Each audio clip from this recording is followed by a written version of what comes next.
Alright guys, what is up? Welcome back to Avorion with LD7, and today we're going to get our last Xsotan artifact by taking out the Mobile Energy Research Lab. So basically the way this one works, sometimes you will randomly encounter the Mobile Energy Lab, and you know, I don't know what the chance is or like how you do that, but I know that you can because I did once, just warping around, ran into it, but couldn't defeat it because I didn't have enough physical weapons. Anyway, the other way you can do this is you find these energy research satellites, part of the M.A.D Science Association, and once you take out 4 of these, the 4th one that you go to will have the boss. So I went ahead and marked 4 of them, so I've got 1 here, 1 here, 1 here, and 1 here. So we're gonna go ahead and just take this guy out, so pretty easy, whatever. Takes nothing. So there's 1. We'll warp over to this guy and get number 2. And once we do the 3rd one, we're actually going to switch ships. And the reason why is this boss is, like, their gimmick, I guess, is that they take no damage from energy weapons or lightning weapons, whatever. And they have an ass ton of Omicron, like normally it's around 1 million. So I don't like, you could probably build a ship with enough shields to be able to do it. I personally don't even want to bother because it's so much easier to do what I did instead, which we'll show you in just a moment. We'll go to that one. So we'll go to this guy and then we'll be just about ready to take on the boss. So we'll warp to this sector, take out the next station, so station number 3. And then we'll warp our other ship into the 4th sector, and we should be ready to fight the boss. So, it's not too hard. I mean, the really grindy part is finding the 4 stations that are relatively close together. Once you find 1, normally you can find another 3 relatively close by. I mean, these 4 are all fairly close together, in my opinion, so not too bad, but you do have to find that first one, and sometimes that can take a little bit of time. With that being said, we got the 3rd one destroyed. I just wanted to pick up that system. And then what we're going to do is we are going to change to the ship in this sector. So I call this my stone block ship. I went ahead and built it out. And basically what this one is, it's got everything inside of a cube, like it's a cube. So it's an ugly ship, I will say that. But it is completely immune to energy weapons, which is what this boss uses exclusively. So we don't need any shields. We've got this stone on the outside, so we won't take any damage in this while we're fighting the boss. So let's go into the last sector and kind of just show you how this works. So since we've destroyed 3, each time it destroyed 1, I don't know if you saw the message, but it sends out a signal notifying that the station was destroyed or whatever. And so after you do 3 of those, the boss gets pissed off that you're destroying their stations and comes and fights you. So I think you actually have to destroy the 4th one. That's not a big deal. They don't have a lot of Omicron, but yeah. I forgot about that. Here, we are gonna throw in a generator system real quick. 25, 52, perfect. There we go.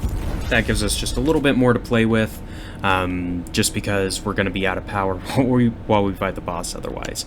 So, something to note on this, I mean, obviously it's made out of stone completely, and then if I was to remove some of this, I've got a shit ton of thrusters on the inside, so it's super maneuverable, and then it's got like the crew quarters and all that kind of stuff, so I can, you know, staff it.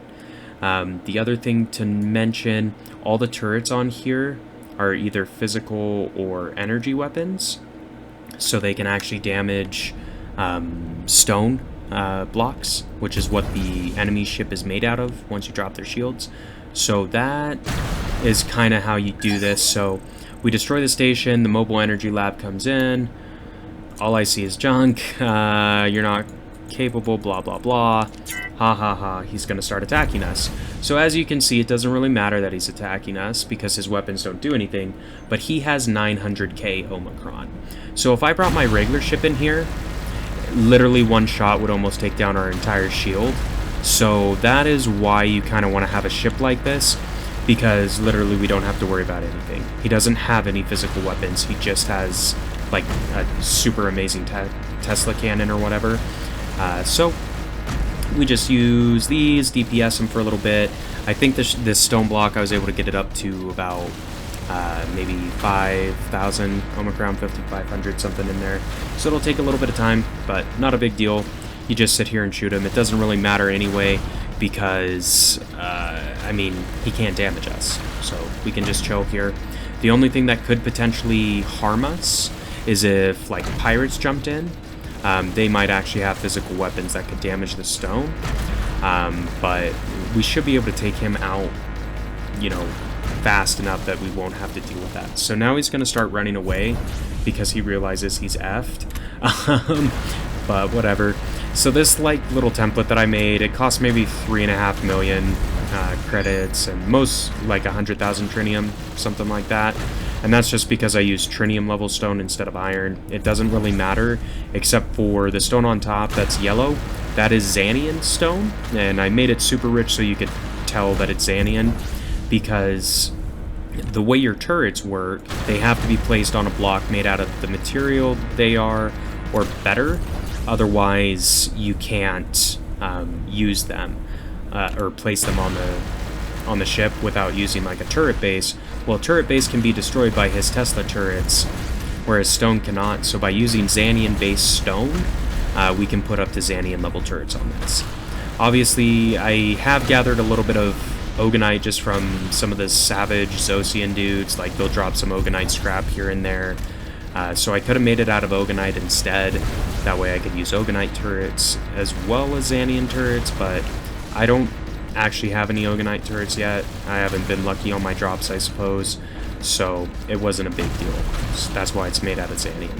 Anyway, guys, as you can see, pretty straightforward. I mean, he does start running away once you take down about half of his shields, and that's fine. Doesn't really matter, but it's worth mentioning because you're going to want to give your ship enough engines to be able to keep up with him. Otherwise, you know, he'll just run away forever and you'll be screwed. Either way, not a big deal. I mean, we're doing pretty good. Like, this ship has a ton of railguns on it, and then the energy weapons are pretty good too. Like, it does alright. I mean, if it was our regular ship DPSing this, it'd be able to do it a lot faster. However, we would have been destroyed by now because it would have taken him like 3 shots to destroy our ship. And that's, you know, our ship is fairly overpowered. It basically destroys everything it comes in contact with pre-barrier. So, yeah, that just kind of shows you how, or maybe will give you some insight into how strong this guy is and why you would want to go with a stone-type ship like I did. We are getting close. Once we drop his shield, hopefully it'll go a little faster. I mean, he only has like 90k pull left, because I don't know if it's the railguns or the energy weapons that are penetrating his shields, but either way, it doesn't really matter. We're just going to chill here. I'm just trying to take out some of his engines, so maybe he won't fly away. But yeah, so this is basically how you do it, I guess, stepwise. Find the 4 stations so you can destroy 3 of them and warp in to fight the boss. After that, you want to have a ship made out of stone so you don't take any damage, and you want to have, you know, some nice turrets to plonk on there that aren't lightning or Tesla, because lightning and Tesla turrets will not damage him, so you basically will be shooting at nothing. So just keep that in mind. It does need to be physical or energy weapons in order to defeat him. But with that, we got our last Xsotan artifact. It is Xsotan artifact number 7. Yeah, so now we have all the Xsotan artifacts. So next time, we're going to go ahead and cover how to find the gateway in order to overcome the barrier. But guys, if you enjoyed the episode today, be sure to like, comment, subscribe as always. And until next time, this has been LD7, and we will see ya.